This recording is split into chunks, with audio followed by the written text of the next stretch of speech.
Bonjour, bienvenue dans Cogito, la capsule de la réflexion scientifique. La thématique du jour, la première est tripartite et porte sur la religion, le civisme et le droit. Il faut préciser que la religion dans ce cadre-ci est prise dans son sens global, sans égard à son origine endogène, exogène ou mixte. Aussi, le droit qui est considéré ici est un droit laïque par opposition au droit religieux. S'il en est ainsi, nous pouvons essayer d'apporter quelques éléments de définition en parlant de la religion comme le lien existant entre l'être humain et le sacré à travers les préceptes religieux, les rites, les dogmes, les pratiques, etc. Le civisme, c'est l'art d'être citoyen, c'est la relation de l'individu avec sa collectivité, notamment le respect qu'il voue aux conventions et lois qui en découlent.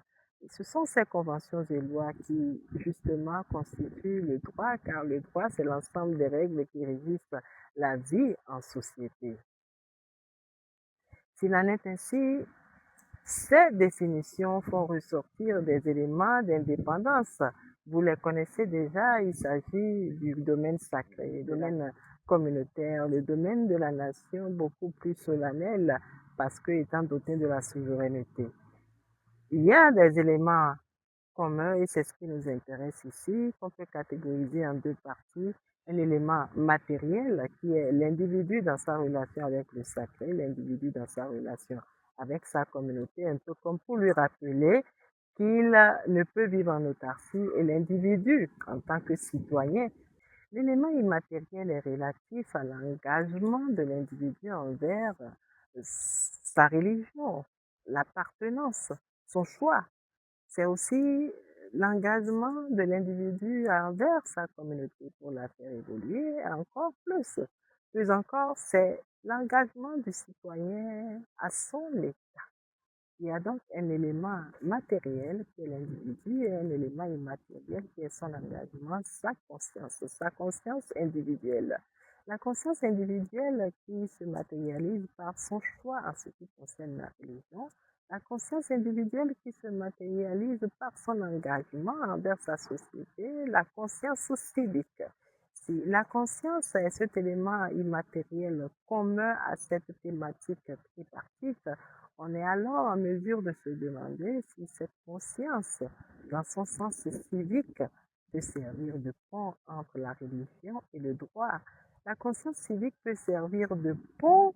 Pourquoi? Parce que la conscience, à travers le droit, partage des valeurs telles que tu ne tueras point, tu ne voleras point.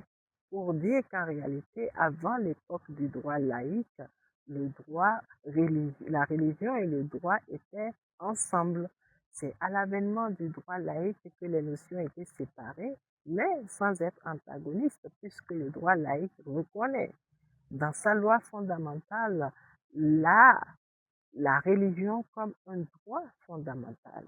En reconnaissant la religion, il encadre l'expression de cette religion pour préserver la diversité de la conscience religieuse afin de favoriser le vivre ensemble et la cohésion sociale.